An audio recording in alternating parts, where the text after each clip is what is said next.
আপোনালোকক স্বাগতম জনাইছোঁ মোৰ চেনেললৈ। আপোনালোকৰ ফালে বাৰু গৰম কেনেকুৱা? আমাৰ ফালে আকৌ গৰম তামান পৰিছে আকৌ দেই, মজা। আজি মই কোনো ব্লগ লৈ অহা নাই দেই।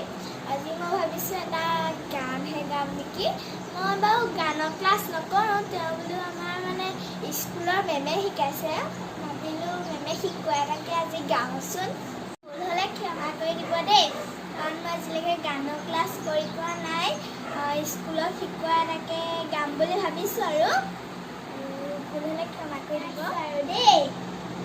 ল'ৰাবোৰ